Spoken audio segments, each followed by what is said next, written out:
Members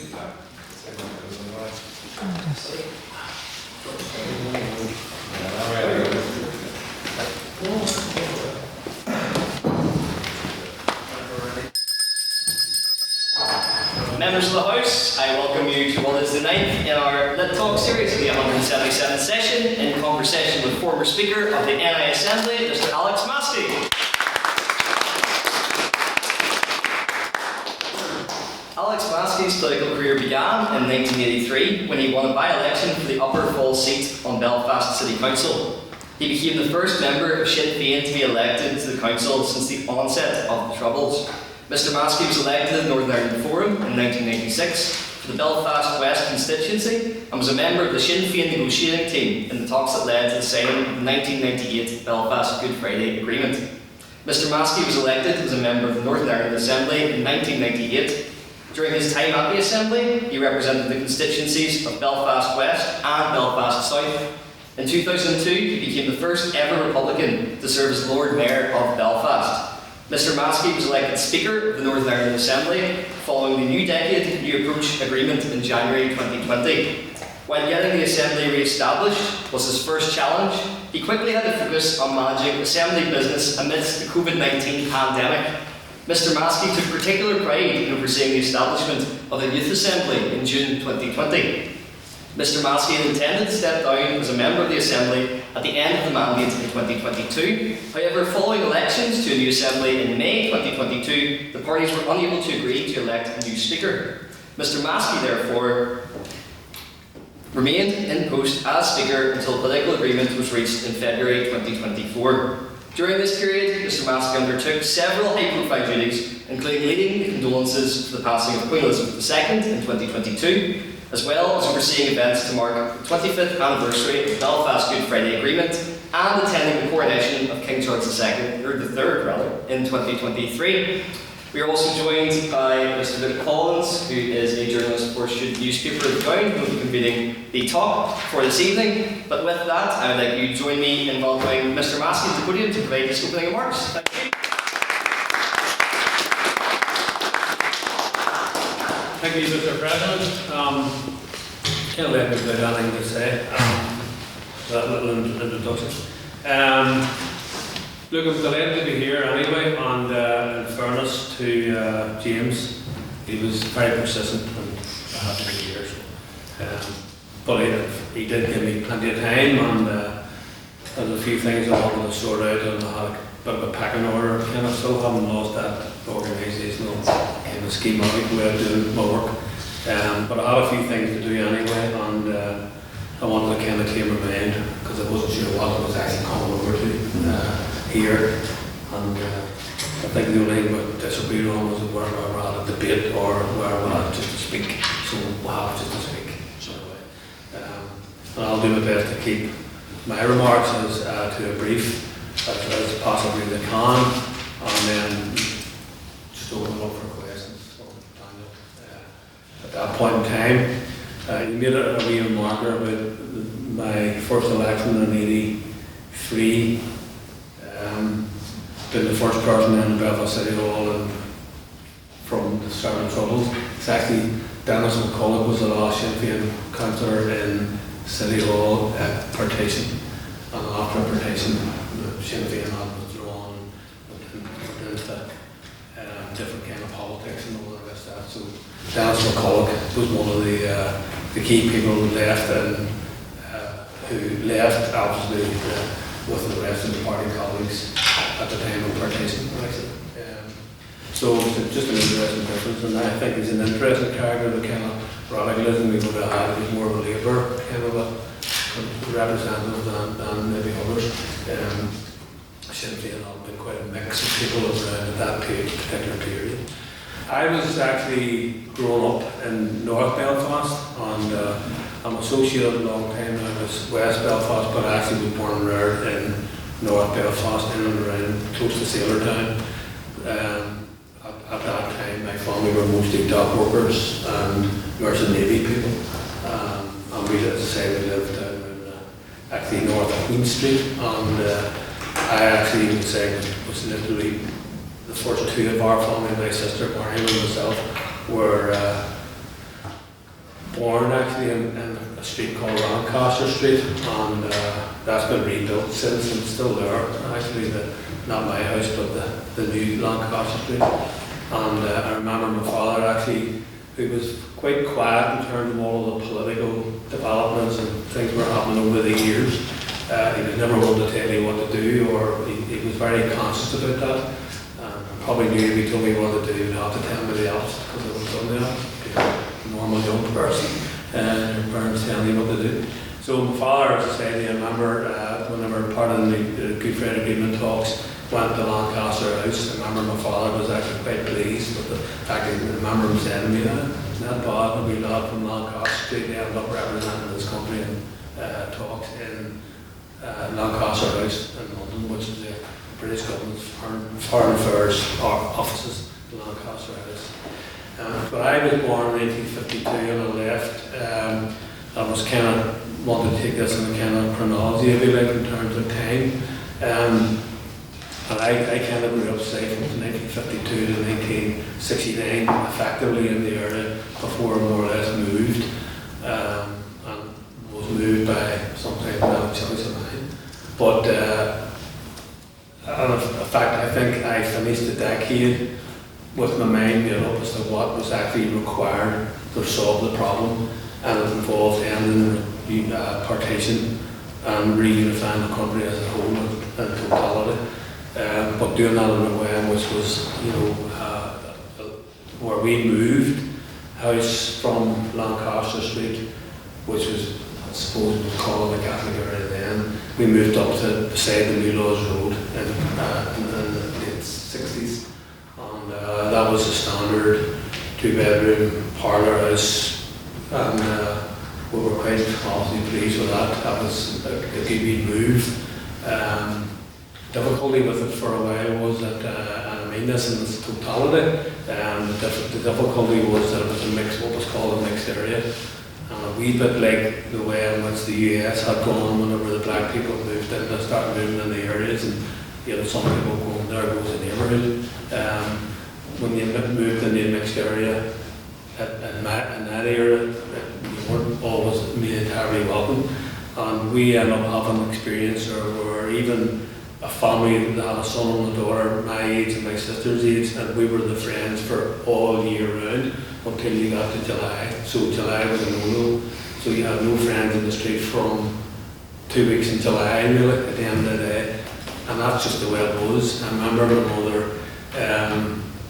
we used to have the little bunting, the red and blue streamers, what we call it, in our street on obviously every year, and that was fine.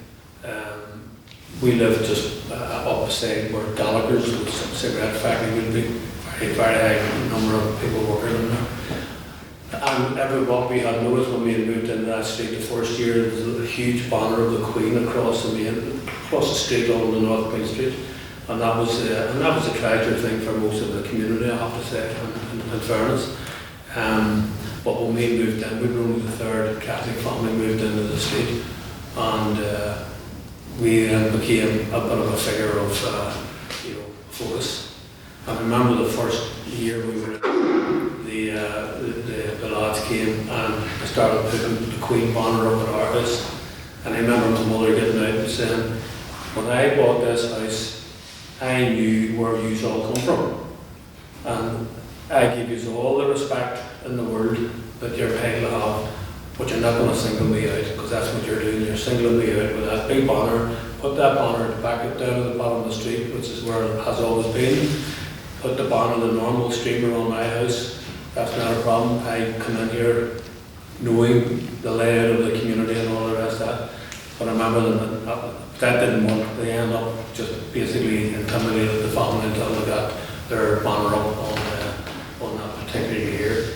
And that was actually, we could see that was kind of rather unfortunate, because we were starting to, and I think it's worth an examination itself at some point in time. But I mean, there was a lot of people who worked in that street and who lived in that street. Like our two next door neighbours were senior citizens, and they were very, very nice. Two sisters, two elderly sisters, and they would have brought us in, me and our sister, whatever it was, the old loved ones, brought us into the house, played the piano, gave us brandy balls. I always remember that. She was a very lovely woman, making us welcome. We had others there who, as I said to you, were very good neighbours, and there were people there who were Merchant Navy people who would have been Labour right, and the Northern Ireland Labour Party was making a strong kind of bid, and in little pockets like Sailortown, like North Queen Street and all that was kind of quite industrialised. Then you had, as I said to you, people where there was a battle going on around the politics, which I thought was, personally speaking, I thought that was actually quite helpful. Because it was like social, and it was, I became a member of the Irish Transport and General Workers Union instead of a dock worker. My father had been a dock worker. He was always much more Labour than nationalist, for example. Not that people were allowed much politics in the house at the time, and that was really down to an older, in my opinion, a generation which thought it was best not to be talking about politics in your house, because you don't encourage your kids to get involved in it, and then we want things that happen there, they're going to get into trouble, and they're going to get the police on their back, they're going to get all that stuff. And most of which have to say is true. But at the same token, as I said to you, we saw which the area was changing, and then there was a couple of people who were more actually UVF associated, and they moved in, and that actually ended up a lot of feeling that the people who weren't involved in anything, they left. The people who had the son and the daughter who were my age group and were our friends. One was the leader of the local lodge, local Orange Lodge, and people that came to the door. We put him out the house and had a look at the band going down the street. He would have been actually playing out to go and join whatever bigger parades were going on in the wider area. So you had all of that stuff going on, but remember that the kind of backdrop to all that was what was happening across the north, probably mainly in Tyrone, Derry, places like that, where you had, where there was political tension, where there was division, where there was civil rights marches, where there was kind of Mr. Pearson, his kind of politics, and the kind of the internal unionism politics, which was affecting everybody else. So I basically grew up in the 60s, coming to the end of the 1960s, and where areas were barricaded. When you think about when we moved into an area where, there was, as I said, it was a nice house, small houses, but there were nice houses, a parlour and all the rest of that. And that was nice to have, put it that way, and we were very pleased with that. All set to go in the world, and I was going to head off to Australia with a friend of mine, and we were there for a couple of years and see what the world looked like outside of here. But we didn't go, because to me the whole thing was just starting to, you could see the whole problem just merging in front of you. And I remember actually saying, I would have read a lot and would have collected as much of the leaflets and bulletins which were going around, and used to read the Protestant Telegraph, because quite often they were involved in loyalist activity in and around Taggart Bay, which I lived actually just beside the next street of the Taggart Bay. So I thought it was wise to kind of read up and keep abreast of where things were at. And anyway, the politics was starting to turn quite nasty, and then by the end of '69, and sometimes maybe it'd be worthwhile yourself studying all that, because that era shows you all the steps that were being taken by various players and agencies and organisations. And for me, we've actually spent the last almost 50 years unpacking all of that to try to get back to the level playing field where we can discuss things rationally on the basis that people are equal and all the rest of that kind of thing with each other. So for me, I left the 1960s behind me with the view that I have in mind, that's what we need to do, and that's what I want to be involved in to do, because I just believe that I said to myself that I want to go to Australia, can't go to Australia because I can see that I was just going up in flames, and I can see the program starting, and I just couldn't go.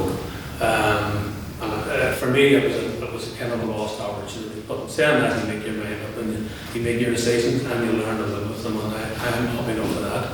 In the 70s, I classified the 70s in two halves because I was actually arrested on the turn, a month after the term was established in September 1971. I was interned for a year, and then I got out, and then 4 months later was re-interned again. And I remember saying to myself, I'm not going to be getting arrested after such a short period of time and get out anytime soon. I have to realise you're here, kid, for a while. And I remember looking at and talking to older Republicans who had been in 2 or 3 times before over the previous 2 or 3 decades, and I remember saying, like, that's internment has like a 5-year cycle every other decade, and I thought to myself, I'm going to be here for another 5 years. And that sounded, it is an awful long time, and it sounded an awful long time to my age group, and I was going, Jesus, that's the man, I'm here for, I'm going to be here for how long? And I decided then, well, I was going to join the escapees and try and get myself out. And it was as much fun to get out, just to be able to say I get out. But I wanted to get released, obviously, but I wasn't going to be released, I knew, I thought. And consequently, it was held until 1975, and by 1975, then that internment was moving off coming to the end, but it was being replaced by another, like diplomat courts and all the rest of no jury trials and what you have. So the 70s was kind of a, for me, the first half I was in prison, and then the second half I got married, and then I got married, and then I set up home, and made my life, as I say, and I spent the last part of the 70s just trying to make sure I was getting the house sorted out, and about 3 or 4 or 5 different jobs at the time, like most people would have had. You know, I did work as a roadie for a while, delivered furniture for another while, painted and decorated and all the rest. But nonetheless, and I enjoyed all that because I was trying to get my home set up, and my wife Liz was also doing a similar, working 2 or 3 jobs.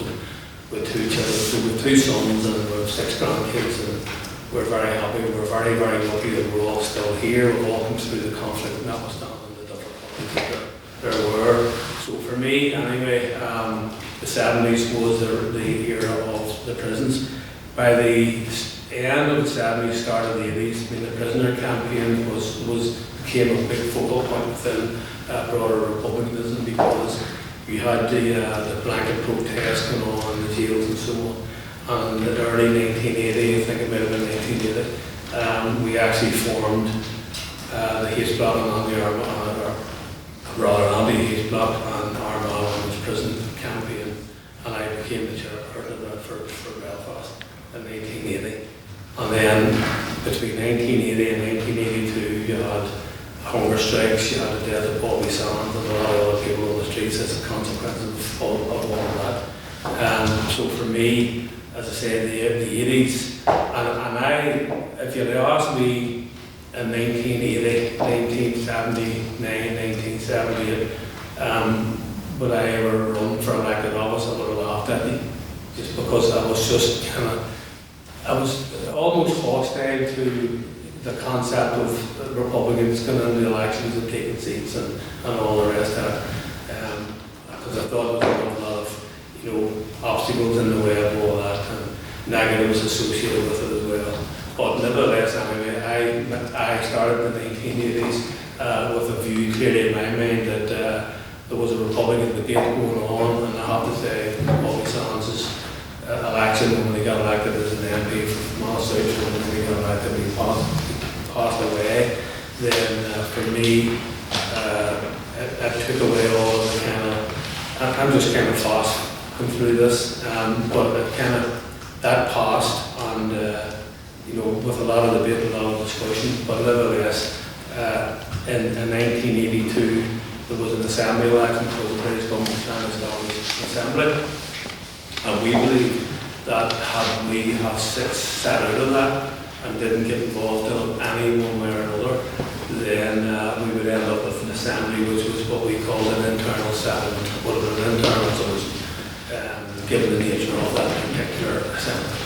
And we viewed that other nationalists would assemble, join that assembly, and would further copper fasten partition rather than actually tackle tackle the root cause of it.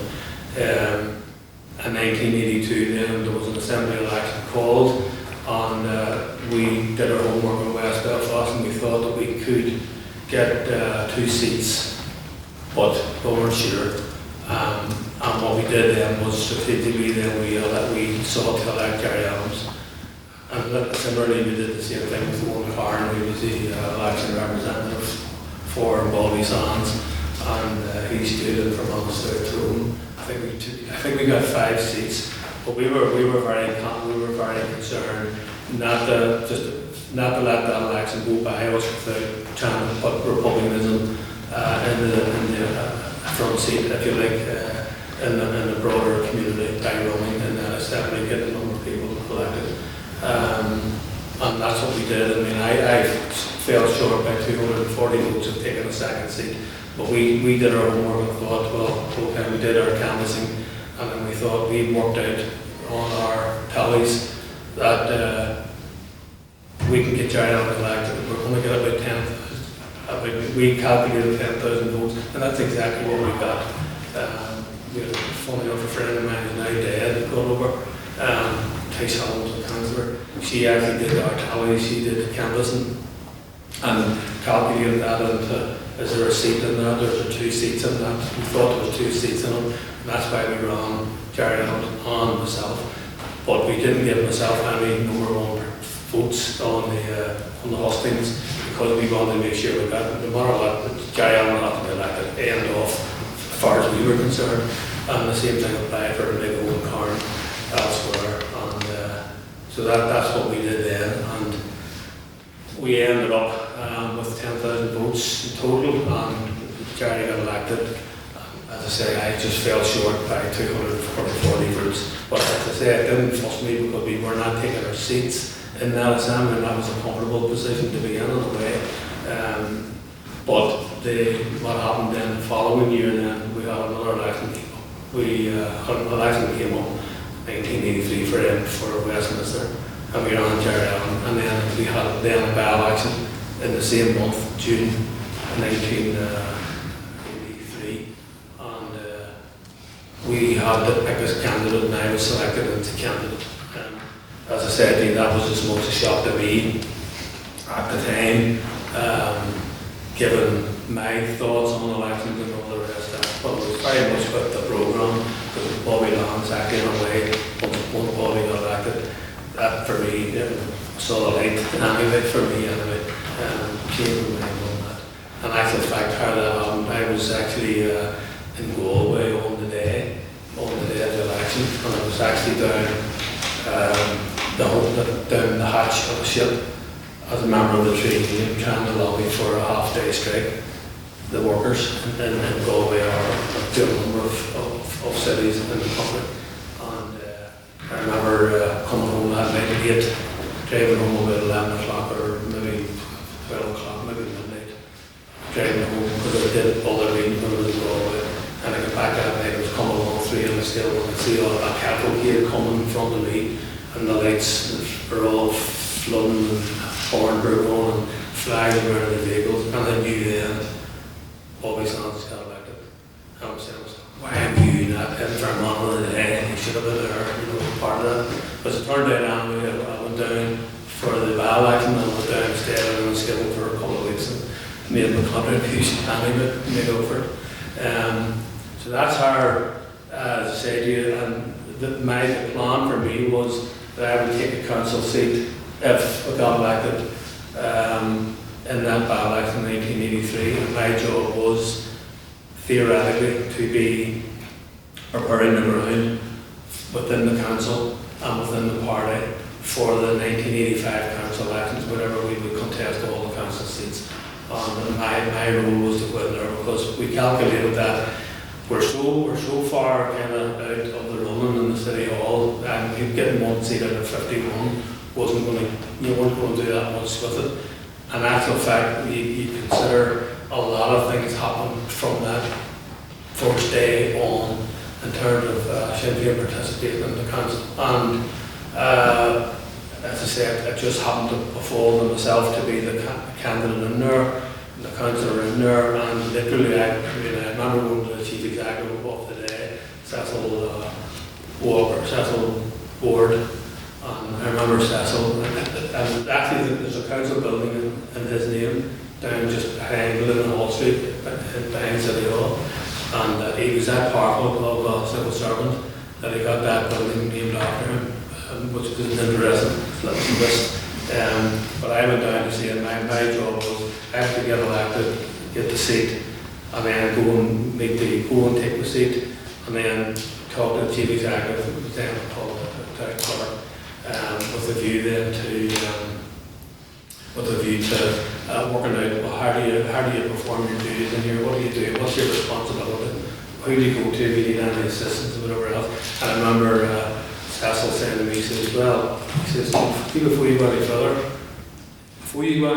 he said to me, he says, don't you think that you can come and ask me what you need to do, or what you need to know how to do your job? Because I'm not telling you that, that's not my job to tell you that. But if you know what it is you want, you come to me, I'll help you. He said, but don't think that you can sit there and come on. That's just the way he spoke to me, like a 10-year-old, you know. And I was saying, well, I maybe never have to come to you. If I come to you, I expect an answer from you, and we'll see how it goes. So I said, so we're going to lock heads there, and that's what we do. And because I'm here, and what I actually want you to do is to tell the unionist colleagues that I'm not here in faith, I'm here to solve problems for my constituents. And I will work with anybody, but I'm not going to be messed about either. So it's an interesting engagement. But anyway, there is a bit of a history there, and it's like everything else is about people starting to get to know all of that. But my job, as I say, was to try to prepare the party to maximise the number of seats that we could get in 1985, and we ended up with 7 seats, and which was quite good across Belfast. For the time. And then we had ups and downs, we had difficulties at the end of a number of legal fights, we had physical protests, we had all sorts of stuff going on over the years. But my job, as I say, was to take us through that decade with just to build the party and serve the community as well, because the councils has always to be a bedrock, and I would say at the end of the day, councils are bedrocks, and councillors are a very important part of any party which wants to grow, and more importantly, any party which wants to do anything or to make any changes that are possible for the people that you represent. That went on for a number of years. In the later 80s, then there was a particular focus on myself in terms of from loyalist gangs and from, as a subsequent, we won cases on this in terms of some loyalist collusion activity. I was passed on in 1986. I was shot and injured at Noon Door in 1987. In 1993, Alan Munday, a friend of mine, was shot dead at my door. He was actually building a new security porch to help protect my family, and he lost his life by the UDA coming into that and taking his life. In 1994, 6 months or 9 months later, we had a situation there where the first loyalist attack of 1994 was a UDA team coming into my street and fired up riddled six houses actually with AK-47, which they had brought in from South Africa. As part of that, weapons to the also resistance.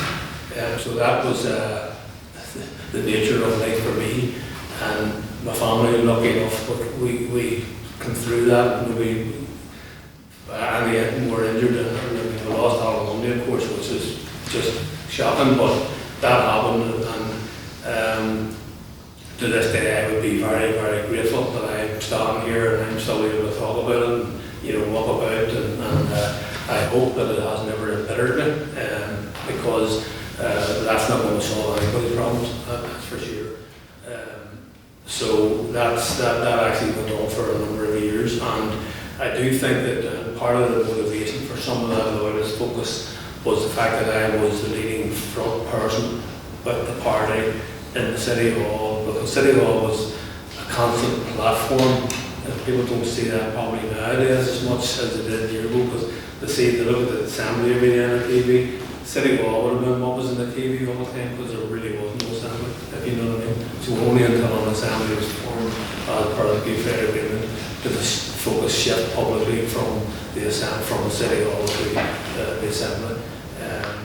But as I say, my job would have been on and off in the negotiations. I joined in the party negotiating team in early 1990 or whatever. And we did all the work involved in that. That ended up bringing me into places like America, the White House, Congress, different cities, different mayors and chairs and Congress people and all the rest of that. And I have to say we got a very good hearing from people there, and the Labour Party with a decent enough hearing in Britain. And I have been kind of, I suppose, fortunate enough to have been able to travel to various different countries over the years, particularly as part of the peace process. When we got the Good Friday Agreement, I can tell you, I sat and I would have been almost like sweating in my own mind. I was saying to myself, Jesus, are we doing enough here? Are we getting enough? We knew as a management team, as a negotiating team, we knew we weren't going to solve Ireland's problems all over in one go. That was not going to happen. And I've often said, even to party colleagues, that you have a lot of issues in the Good Friday Agreement which had provisions around them, like equality and quality commission, human rights commissions, and all of that. All of the work that was going on, and everything was all going to be done by proportionality. In other words, that was just to make sure where we had elected offices and there was the fairness and there was equality for all the people. So it was inclusivity and fairness and proportionality were the hallmarks of all the institutions. And that was fine, so that kind of took some of the responsibility away from me. But I do remember saying to myself, how is the Patriot Day going to live with it? Are we selling ourselves short? Have we got enough out of this? I remember saying to people that, when you consider the Good Friday Agreement, if you take all of the issues themselves, all the different bodies and all the commissions, in and of themselves, they would have been relatively modest. Put them all together within 2 years, as it was as part of the Good Friday Agreement, it was almost revolutionary. And I thought people need to understand how big this is and how, as much as encapsulated. Because I do, sometimes people think about symbols and colours and flags, and I remember people having a debate with people who were policing, for example, when we had the patent commission through and all that stuff. And I remember people saying, but I don't think any uniform system. I'm not minimising people's drawbacks or concerns, mind you, not all, because all of these things have their own single importance. But I remember saying to people, there's a lot more substantive issues that we tackle than a uniform. So it's important that we get that right in their mindset. The working with the police, with the UPS and I, that was a job of work that I found very challenging. But like I say, if you get a sense of confidence in your own strength and in the people that you represent, so for me, I wasn't worried about what I was sweating, what I was saying, have we done enough in this Good Friday Agreement stuff? Is it going to take us far enough? Are we going to be able to build on it? Are we going to be able to deliver? And I remember saying, well, we just have to keep all these things are tools in the box for us now. Everything is a tool. We need now to be able to use all of that. And that's the only way you'll actually benefit Patriot Day, or maybe more important, would have been people who are alive and kicking, the children who want a future for them, and all the rest of that. So, as I said, we had the Good Friday Agreement and the consequences of all that, and that was up and down, as you know. That was one of the most frustrating things about that, but it managed to allow me to, for example, a lot of different companies were looking for some type of a guideline or of how they functioned in their various peace processes. And that brought me to Iraq, and brought me to Thailand, brought me to the Basque Country, brought me to South Africa, Helsinki, and Palestine, and all the rest of that. Final years for me, the before, I'm just kind of fast forwarding this because I know it's have a lot of other stuff you want to deal with later. For me, as I said, as Daniel had said earlier on, that I had planned to be standing down, and I had planned to stand down from office because Sinn Féin and Sir Daniel, one of the members of the party, he was arguing for a replenishment, an ongoing replenishment. Don't want any kind of heaves or shoves or, bring people forward, bring younger people in, get them working and get them energized and put them in, and work with young people, and that's what we did a lot. And I thought, well, there's no point in me arguing for that if I don't actually do the same thing myself. So I actually wanted to stand down in the year 2000, just shortly after 2002 was the election date. And my view was I would stand down then and I would support another younger candidate in my area who would be good politics, strong politics, energetic, newer generation. I remember even saying one time to my son, when he was saying, Daddy, but if you're standing down and Jerry Kelly's standing down, where's that kind of experience, where's that going to come from? And I remember saying, I said, well, put this right here. I says, you're now married and you've got 2 kids. I says, so if you have a problem, I think I know how to solve that problem. I says, but so the social economic agenda, I says, that's crucial, very, very important. Because at the end of that, what you're going to measure people by, ultimately, and then why would you not? And I remember saying, I said, so therefore, I don't profess to be able to know all about that. So therefore, I'm prepared to stand aside, and the younger generation, your age group, need to then move forward and argue for the things that you want and certainly inform the party. So for me, I just wanted a kind of a churning over within the party there, that people were learning new, fresh ideas, modern ideas, no baggage, all of that. Just come back in, come in yourselves and then take over the reins. But you have to do your work because you're not getting taken the reins over, you don't do the work, something like that.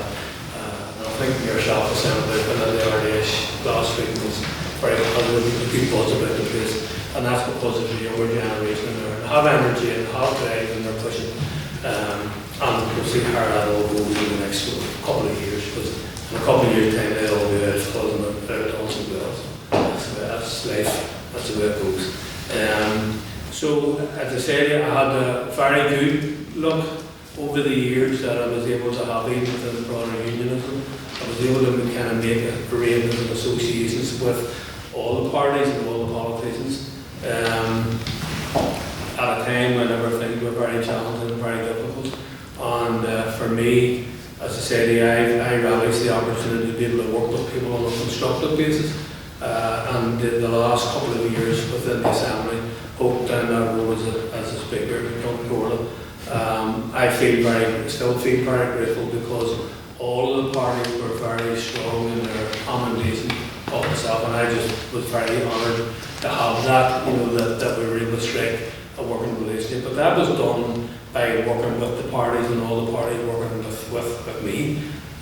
No one person can do this stuff, and yes, I got the first assembly, the youth assembly off the ground in the assembly, disabled people, women's caucus, got all of that up and running. Because I had it, whenever the assembly collapsed, when I was a speaker, staff were saying to me, well, that's it, type of thing now, what do we do? And I was going, well, I need to think about this because I need to work out in my head, what mandate do I have to do this? Turned out actually I had a stronger mandate than I actually realised because I wasn't allowed to leave the post until somebody replaced me by election. So it was actually interesting, and one of the officials had said to me whenever the King Charles was coming to introduce himself as when he was first taken on as a king. I remember one of the officials saying to me, but you're not going to be able to, him and I wrote a script that I would say to the King Charles, and he said, that's it, you tell him what to do. I said, well, yeah, that's what I'm doing. I'm telling them what to do, but I'm telling them in a nice way. But yes, it is. I'm telling them he needs to do this. His mother did that, he needs to do better.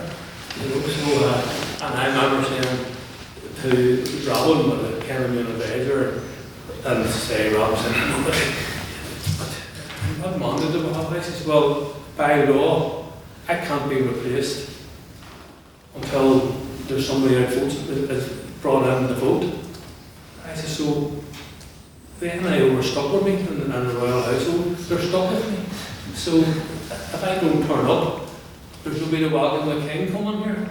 That's not in the law, because the British have brought in legislation on the very quiet that in the event of the Assembly being in suspension and the first and deputy first minister not in office, then they can't meet, they have no authority to meet anybody in that sense. And what the Speaker does, because they have a view, they have a view that there'll always be a Speaker. It may not be a first and deputy first minister, but there'll be a Speaker. So I said in the advisors, I said, well, see, I'm the one that is, so they don't make me, or if I don't turn up, the King's snooker. And that was the folks, Belfast Castle. But anyway, so for me, that worked out well, because the parties, in fairness to the party, all the parties that worked, because the whip would meet, or the Speaker would meet with all the parties every week, and then we would agree the agenda for the Assembly the following week, and so on and so forth, just a rolling agenda. And my job was to, and I had to consider whether I was going to do the mandate with basically saying I had to just get on with the job over. So in a way, I was able to get on with work. But as I say, I made sure I told all the other parties, their party whip, I built very good relationships with the whips. And I would have said the whips, that even where there may have been some piece of legislation coming up or some decision would have had to be taken. And I always would have said to the parties, I said, if there's a problem coming up that I know is going to cause you politically a problem, I'm going to tell you what it is so you just can sort it out. Hopefully, because what I want is the thing smoothly run, efficiently and effectively run. The public served, but I took a view that, well, just because the Assembly parties, and that included my own, had decided that they're not going to be working on government together, that doesn't mean to say that I also will deprive the general public of what little resource the Assembly can be given. So I'm going to give them that. So parties can sort themselves out eventually. But for what I have legal obligation to do, I will do. But I will do it with all of the other parties. And that paid me off, paid off because, as I say, if everything else, people, I mean, the COVID thing in particular was a headache because it separates parties, and politics is really only the art of the possible, and that means to say that people go off and talk things through and sort things out, and if you build up a cohort of people around it, there's a lot of things you can actually achieve. And that's what I sought to do, to try to make sure that I use my time wisely and beneficially for the people that I collectively would have represented. Because otherwise, for me, there's no point in being there. And one of my lessons was taken as early as 3 months after I was elected the Lord Mayor in Belfast. I actually, when I was made the Lord Mayor in Belfast, I asked the Chief Executive to give me a list of the diary of the diary for the next year, for the whole year.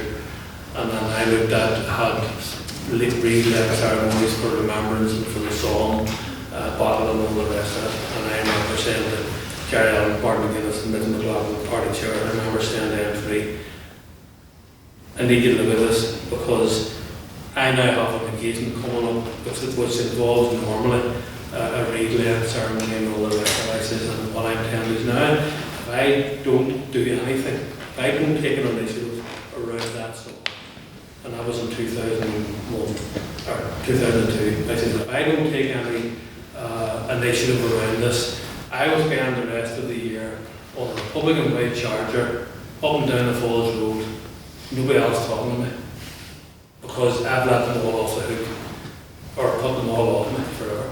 I said, so I can't do that. I am not interested in going up and down that road on a Republican white charger. I only want that road so that I can actually take some initiatives around, bringing people together, showing respect and making a contribution as to how things should be done rather than how they are being done.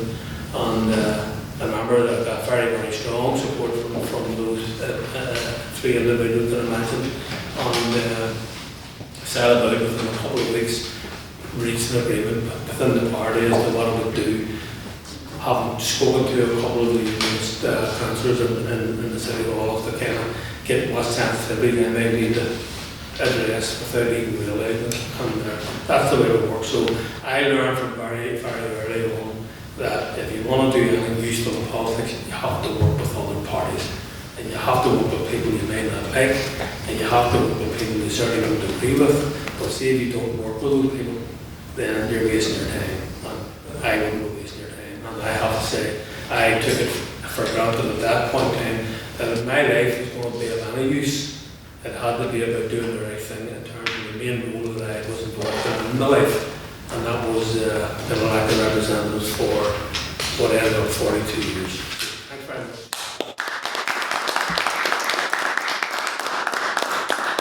So if you want anything to ask or remember us, just to feel that bell ring again.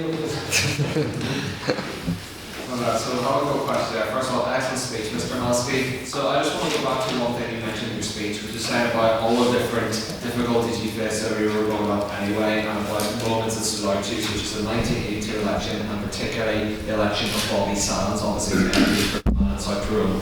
Do you believe that Bobby Sands' election as an MP was a tipping point for you to go into politics, or deep down did you always feel as if you would have a career in politics?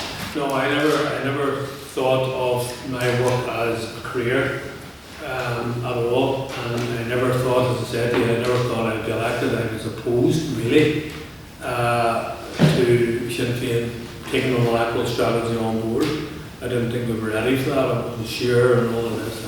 I didn't run a campaign hostile to it within the party because I thought, well, I mean, Bobby Sands had to give his life and others likewise. And a lot of people involved in that, a lot of people have been through the hate back campaign there on prisons as well.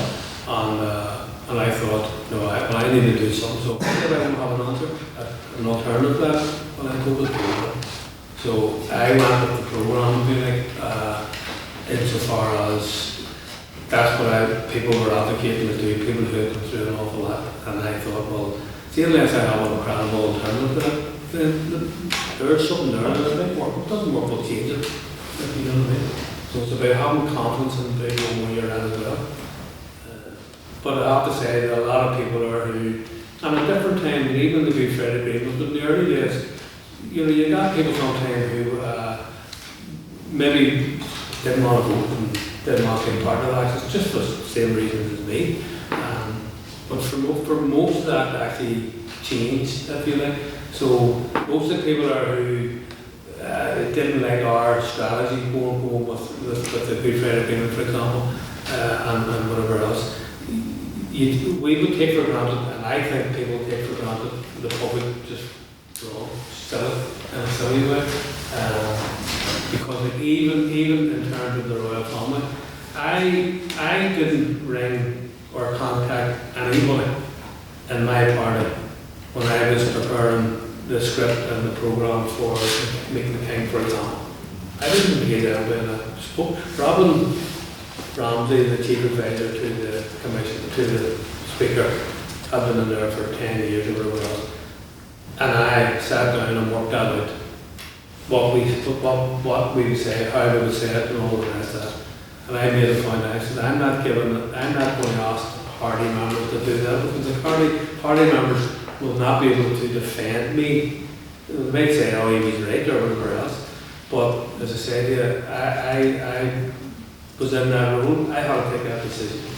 And I was remained faithful to the role, which has been impartial politically. So I didn't speak to anybody in my party about that. In fact, one of the leading journalists rang me. It wasn't Kieran Curry's book, but one of the key journalists had actually contacted me and had asked me about like the team of people around you, who was making that speech. And I says, well, there was no team around me. He said, I don't want that. I actually was quite offended with him, to be honest with you, because it made me think, does he think I'm stupid or something? But anyway, so it was one of the things that actually did annoy me. But I didn't ask him anybody. I did afterwards when the event was over. Then I got on the phone and I got my text messages, I got my emails, I got letters, I got phone calls and all of this. And I rang people who called to the office. And so I went on the phone for a couple of days. And nobody that I rang actually said to me, I didn't like that, man, no, I didn't like that, that wasn't good. A lot of people that had everything from, well, I mean, the Queen's the mother and she's lost it. She's the mother and she's passed away and nobody expected it. You were right to pay respect and all that. So people were finding ways of even probably sorting it out in their own minds. And I was actually I was actually privileged with the number of people who were saying, no, that was the right thing to do. Mm-hmm. The number of people said that to me. So I was very happy with that, you know. If we actually touch on your speech you made in Hillsborough Castle to lead the mourning for Queen Elizabeth II, one of the things you said in your speech was about that it's not diminishing one tradition to reach across the aisle and respect another. As a man who grew up in a nationalist community, grew up in a nationalist background, did you think that you were doing almost the same as you referred to Queen Elizabeth doing, reaching across the aisle, and was it particularly intimidating to lead the country's mourning? It wasn't intimidating, it was you were really focused on how to do this and how to do this respectfully. Is there something I'm going to say which somebody misses? I mean, I remember George Mitchell. I might bring along a little letter and help with him tonight, but we want to show the letter to get out anymore, given the Epstein papers. But I remember talking to George Mitchell at length because I got to know him very, very well. Been involved in our negotiating team. I would have been dealing directly with George on a day-to-day basis and stuff. They were laying up meetings and schedules and wherever you have. And I remember having a long conversation with him about how does he do his work. I said, how do you do your work? How are you successful in terms of you're managing sometimes you're unmanageable, you know? I remember having a good conversation with him, explaining to me about how he would have started the process. The first thing is you have to give everybody their say. So he says, and he was doing this, and then I was just saying, I just let everybody talk, and then I let everybody talk again, and then I let everybody talk again. Then I started to say, okay, now you've spoken, you've said that, now what else have you got to say? Or there's a big gap between what you're saying and what's the reality. So I learned a lot by watching him, but also simply by talking to him. And I've got to know him quite well from that period of time and be very thought. So you just have to learn how to do it.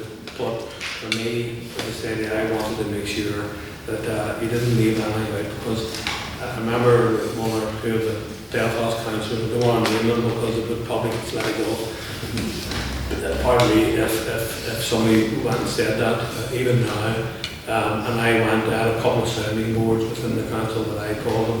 I would have went and said before then, and even told them sometimes saying, listen, see if I want to do that, and I need to do that, is there something that I need to add in there, or is there something that I'm missing? And so I got a little bit of advice from them for that. One of the deputy speakers was John, I can't remember the second name now, forgive me for that. He was a unionist representative, and a lot of the war comics were with Tommy the Tank Boy and all. That was him, so he was like a war hero and all the rest of that. And I would have actually consulted with him as to, am I missing something? What sensitivities will I have to address if I'm going to do this? If I decide to do that, then what do I need to include? What can I need to put out? And I just try to learn by mistakes and the way along. And also, you point out obviously that Senator Mitchell also did a lot of peace work around the world, and you yourself, as you mentioned in your speech, you've done a lot of peace building all across the world anyway.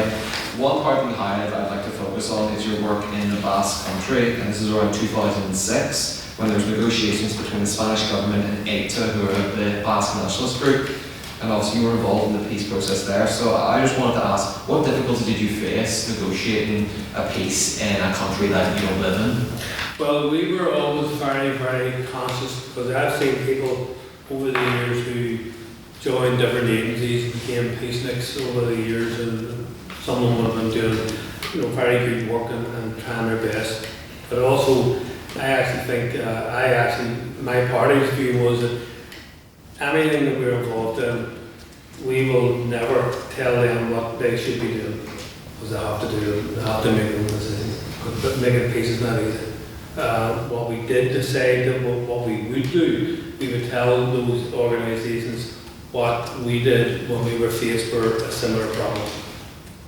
But the decision making for the boss, so we would be very close friend to the boss, but got very close with some of the senior people in the ANC, for example, Sarah Ramaphosa, Matthew Supposa, Mike Maharaj, different people of that leadership who were very, very good. We were going to South Africa to learn from South Africa, actually, you know what I mean? It wasn't that way. But at the same time, we learned that from very early stage. We're not here to tell people what to do. I mean, because you're right. I mean, we were sitting in Bangkok, Thailand, dealing with Muslims, having an outbreak of conflict. They seem to be every 10 years. They went into almost like a conflict in the southern region of Thailand. Other countries, Philippines, you go to the Philippines and you talk about policing, and we met like 90 senior police officers, we met the military people who were commanders of the region, we met the President's office team who were sponsoring the peace talks and all the rest of it. We went, and I went, and it's funny enough, the interesting thing is, Jeffrey Donaldson, Q-Ord and myself went along to the Philippines, started off in Manila, went down into Mindanao, and we met the military commander of that whole southern part of Philippines. So who are we to tell people what to do or what not to do? You know what I mean? We have to make them think through themselves, because otherwise they'll create more problems, if you know what I mean. And I remember we got brought down on the back of a minibus with darkened windows, and we got driven into Mindanao, and there were 5 commanderies of the Muslim guerrillas, and they had brought themselves in and they made one camp. To be honest with you, I thought it was a bit pretty fussier. Unfortunately, it was all like wee wooden stacks. I think it has stronger parts policy defence in your back garden. But in fairness to them, they were up against it. And I was saying to myself, there's 5 million Muslims in this region, and 90 odd million in the country, who are probably Catholic nationalists or whatever they are. But there's a big difference. So we would have been going, and I was saying to myself, so my job was very clear. We were at that point in time, they were dealing with police, transfer of policing and justice power from the state based in Manila right down into the ground in Mindanao. And of course, and I was saying, well, I can't tell them what to do. They need to understand. In fact, I was actually quite concerned about myself. So how are they doing this and why are they doing that? And then we got a briefing from the Philippine government intelligence services, and I couldn't understand why. I was very glad that they did give us a briefing, because they had squared in my mind what was going on. And what seemed to me was, because the intelligence officer said to us, this is just kind of by the way, I was give you a wee bit of an illustration, and they actually said that so one of the top guys in terms of intelligence was saying, you see, these Al-Qaeda people and all the rest of they're island hopping across the Philippines, and they're using the Philippines to be able to launch attacks in Bali and different other places. They said, so we're going to pacify this place. And I go, well, if that gives them people the self-determination or autonomy in their region, that's up to them to choose. But at least I understood then, well, why the Philippines were actually so anxious to make an agreement. And I mean, within this year, they're actually going to become parliament and all the rest of that. So there was some success there. Our boss country again was another. South Africans in the South, people like Robert McBride, Matthew and Sabuna. We travelled in and around the Basque country. We did a lot of meetings, both internal meetings to the Basques, activists, and to like what I would call community meetings. Very Batusuda will have a strong mandate, and they're involved in peace process, trying to develop peace process. So we went along there, for example, with a view to basically telling them what we did to get the Good Friday agreement over the line here. So we shared our experience with them. We advised them how we tackle problems that they were identifying that they may be meeting, but we made it very clear, yeah, but that may not work for you. That may not work for you, and it doesn't. You have to make your own mind up on it. Because it's too easy for somebody else to come and tell you what to do. So we found definitely better places. We brought the ANC who came into prison actually, and we did meetings and public meetings with them, and also GA clubs in South Armagh, different places. We had them in here, and they were here listening, and our strategists were actually talking to our membership and talking to public meetings and stuff like that. So it's just basically what we were always saying. We're not going anywhere to tell people what to do, but we're going to share our experience with them. Or we're going to say, we're going to question them with them, you know what I mean, if they were doing something. But the thing for people involved in that, because I've seen too many people who can, through the peace process here, who've been around the world telling people what to do. Well, invariably it's never really successful because things are different. Things are a different scale, you know what I mean? But I was always very humbled whenever, even when in Iraq, the Kurds brought me out of it and asked me would I go out of the green zone and meet them outside the green zone and talk to their group. And I was saying, well, that's actually not really because I'm supposed to be here kind of, you know, independently chairing sessions in your parliament. And like, for example, Kirkuk, the region of Kirkuk will have a specific set of negotiations around it. And I remember saying, I said, but you're asking me, that's kind of a bit unfair. You're asking me to go out there. Somebody may challenge me that I'm supposed to be independent, but I can't be independent. But I remember getting taken out into these, like a residential area. It's like watching some of those footage you're seeing on TV at the minute. Just bombed, shelled. It's just debris, you know what I mean, parts of it. And that's what was there.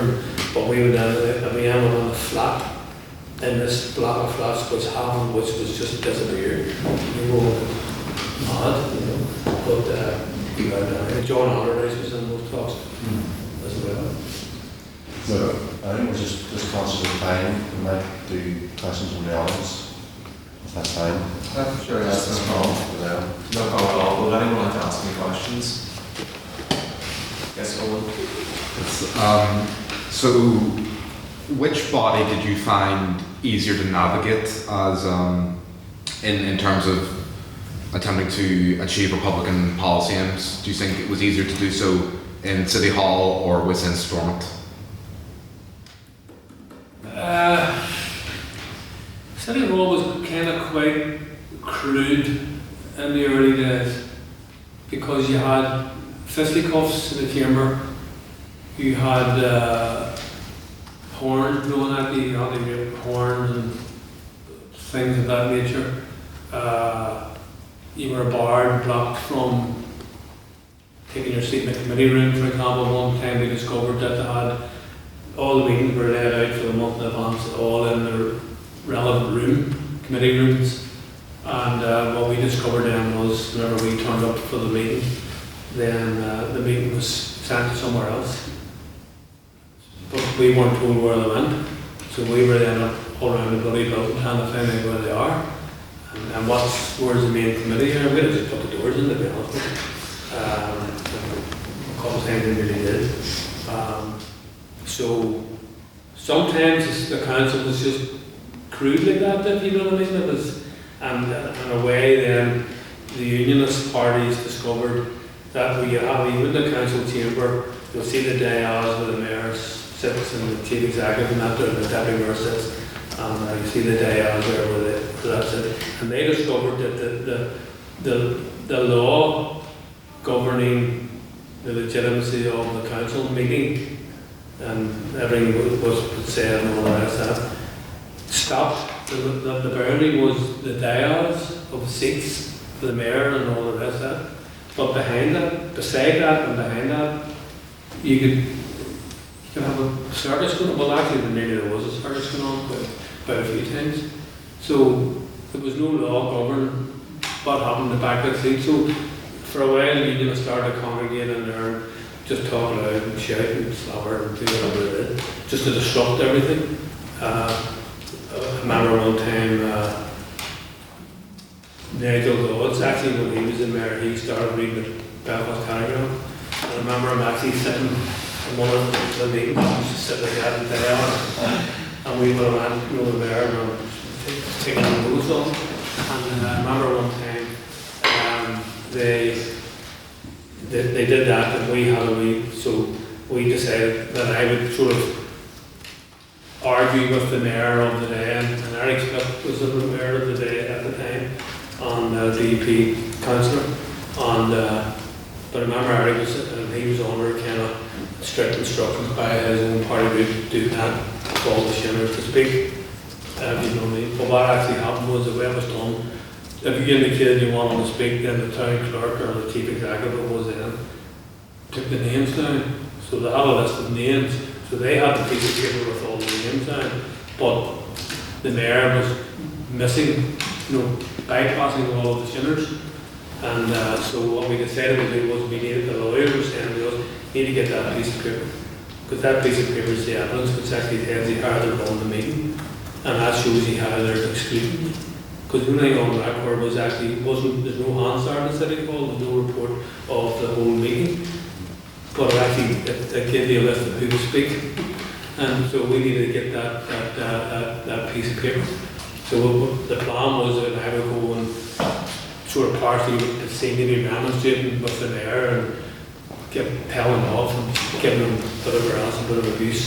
But I didn't realise that I kept getting closer to him and then close enough that I was able to snap the paper. So I had to control the paper then. And then he grabbed me and then I grabbed him, and then a week later I got arrested and questioned for it. Actually it was I remember the solicitor, the solicitor had a good laugh, because when I got arrested, then the police officers were giving me affidavits from Eric, and I actually got on well with Eric and did some work with him in China actually, and he was very helpful. But on this occasion, he was under strict instructions by the DEP, just to behave the way they wanted him to, and he didn't like that. But he did it and he complied. But anyway, he had made a statement then to the RUC that I threatened him and all the rest of that. And so I got arrested at 4 o'clock in the morning, 5 in the morning, whatever it was, brought to the RUC headquarters in Belfast, and then they quoted the statements that Eric had made against me, and that quoted me and said, well, what's your response? Mr. Maskey said, Alex Maskey said, I'm just going to say he kicked your bees in, and the police officer said to me, so what's your response to that? And I said, I think that's terrible for the monarch to say. So that's the way I just made a laugh of it in a way, because it was silly, but like I say, the assembly was a little bit more difficult to behave in that crude way, as I'm saying, that the City Hall was doing. So they got away with an awful lot in the City Hall, but we ended up doing lots of protests, public protests, marches, court cases and all the rest of that. And court cases was actually quite successful, because that ended up having the judges basically saying, and we will enforce this, and because they were actually winning, we were winning the cases, if you like. But what action was going to flow from that? And once you started, then the councillors found themselves getting surcharges and all the rest of it, and that certainly wasn't going to stop that time. That somebody's going to end up and told her that to pay £1,000 or £30,000 or whatever. It all added up, so they didn't like that at all. So the Assembly is more governed by law. So the thing around the Speaker has, obviously there's a thing there that says that the Speaker has the last say, and you can say, well, how's that? How would they get away with it? So people could just say whatever they like, but the law is the jurisdiction. So you have the right, the speaker has the right and has the final say on any dispute. And that's true, and that actually sounds maybe a bit extreme. But it hasn't really been, it hasn't been questioned, nobody questions it. And I actually, whenever I was exercising authority in the chair, and I was going to put somebody, I only ever put one person out, and surprise, that was Jim Mollister. But I only put him out once, I put him out for 2 days.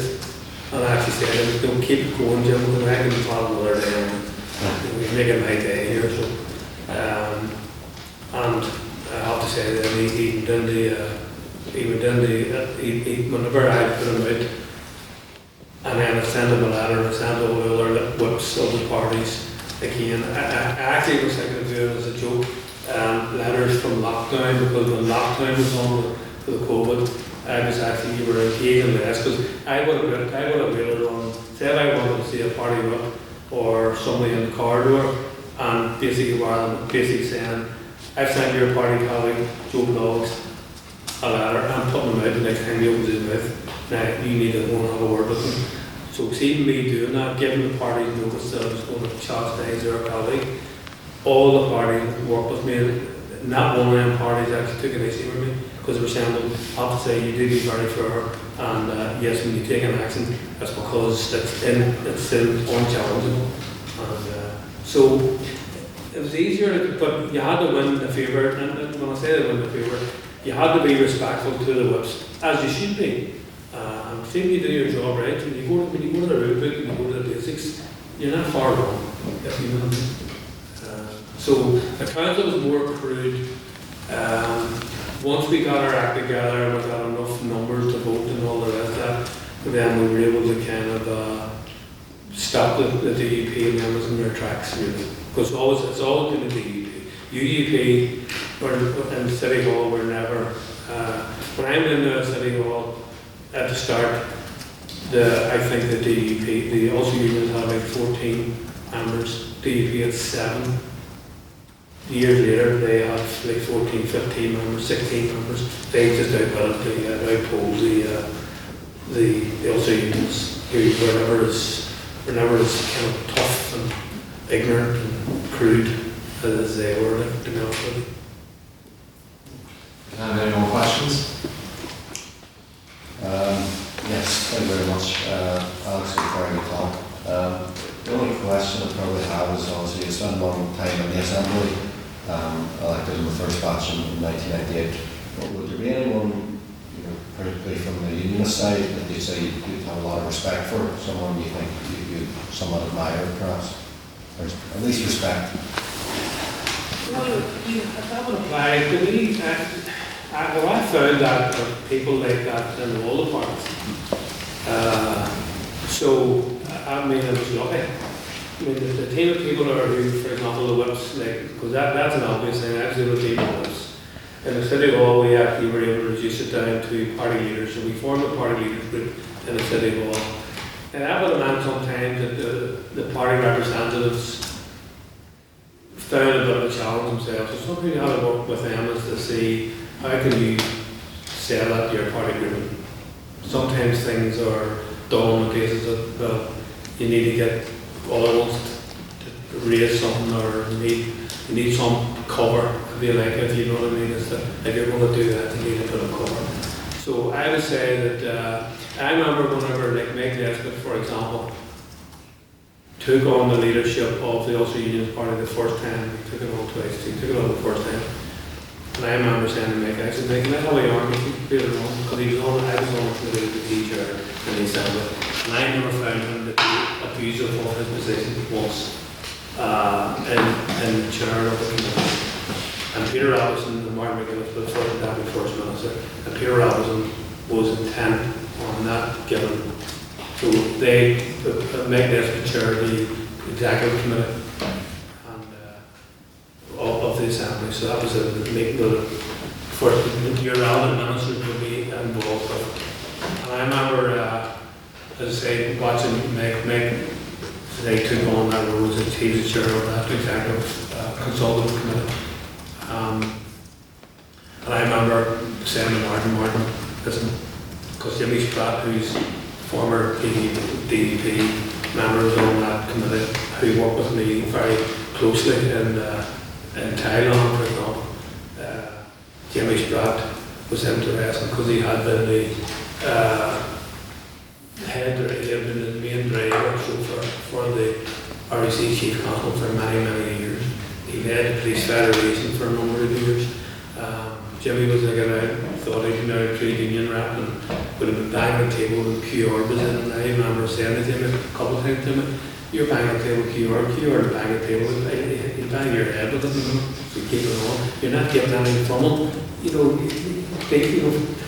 and I can't, you're not giving me anything that I can grip with him." I said, you were on TV there yesterday, did a tour of closed police stations around the border, and they're all closed. I said, you were standing on TV last night with 4 foot of weeds growing up around your legs. I said, you made yourself look stupid. Not industrious or not, oh, I'm so like the policeman thing. I said, it's just daft. And so me and Jimmy Mann, he says, you're right. I says, but so Jimmy and I want to build up a good relationship. Mike Nesbitt said, yeah, I went to Mike Nesbitt. I said to Mike, don't mind me saying me. I said, you're taking on the leadership of this party. The assembly's down the pond, I might never come up again, the man. I says, but can you have a look? I says, as a teenager, I wanted out of the north. I just wanted to go. I was going to Australia. I said, because this place to me was just a cloud hanging over you. I said, all I could see was just a cloud. I said, and I had a good life and, you know, comfortable life. It was, you know, my boxing well, it was spoiled rat in the mouth to give me all the food, and it was great, you know. The rest of them got spaghetti or something, and I got whatever nice meat and all of those. Because my mom was said, and my brother and sisters, well, you know, like he's training and he needs new training and all, you know, so I just laughed at the rest of it. But I remember saying, like, I said, like, could you get that into your head that young people can now start, actually, the Good Friday Agreement was giving people a bit of a lift up, right? I said, you're taking on that role as a leader of the Ulster Union Party. I says, can you promise me or commit to me that you're going to go and try and bear in mind that there's a generation might want to leave here again? I said, we want to keep our young people here, give them a bit of hope. So can you go off what your last leadership, I don't know what you're fighting about your leadership about, because it's not about reality, and it's not promising to do anything here different. So remember talking to Mike would be very friendly and talk to me, not a problem. Danny Kennedy, you all see it, and I'm working with Danny Kennedy, the middle on the committee. There's people like Barry Harnall, Liz O'Donnell, used to be the Irish Government Minister for Foreign Affairs in the Good Friday period. So there'll be quite a number. Joanne Bundy was a whip, Candy Cannon.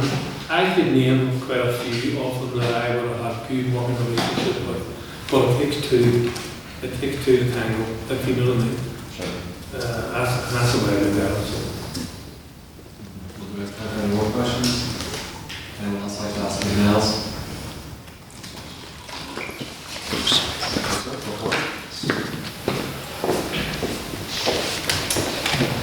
Mr. Maskey, through our exploration of your career tonight, we have seen a man who can step up and rise to the occasion, a man who champions the voices of his community, and someone who empowers the youth of today. I'm glad to see through our discussion tonight that those attributes have remained consistent. So for your contributions to our society tonight, I would like to invite you to accept our pin badge on behalf of the learners.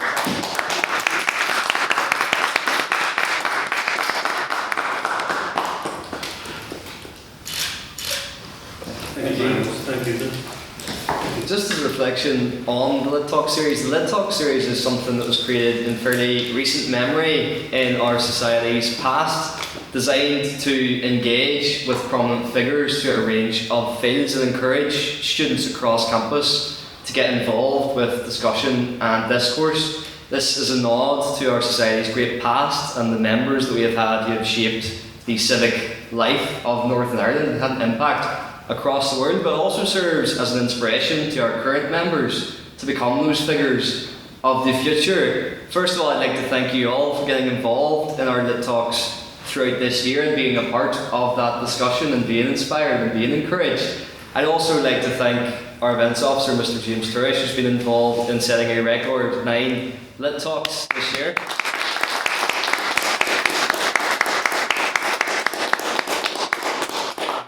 A strong indicator of where our society is going and a good benchmark for the 178th. Of course, we also have great friends from the Gown, the student newspapers. We'd like to thank them for all the great interviews that they've provided through our LitTalk series, including Mr. Luke Collins tonight. And finally, I would like to thank all of the great guests that we have had over this session, and to top that list, Mr. Alex Maskey. Thank you.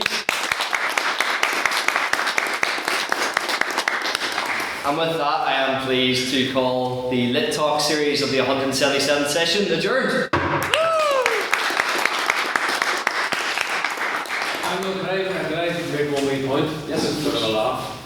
But I used to work in an electrical shop in Gresham Street, and we used to get literature published, printed, no advertisements for rental TVs and all the rest of it. And I remember actually I got to know a printer around in College Square North, Motor Man, right? And I wasn't a member of Queen's. I never got as far as to be in Queen's. But I used to be able to get tickets for different events which Queen would organise. Because remember that was the heyday of student politics, and I wasn't involved in that. People's democracy and all the rest would come out of that. But I had this wee man around in College Square North, and I used to bring him around a ticket, and I had to say to him, "Where's one of the tickets?" And he would have printed me out like 50 tickets, 50 tickets. And then I used to be able to go and give them a few mates of mine, and we used to go down and hijack meetings. So that was our rebellious nature, and that's what we did for from College Square North, the wee business card, we were beating on, blah blah blah. Let's get full circle. So now we live. Very good. Should we get some fruit? Yeah.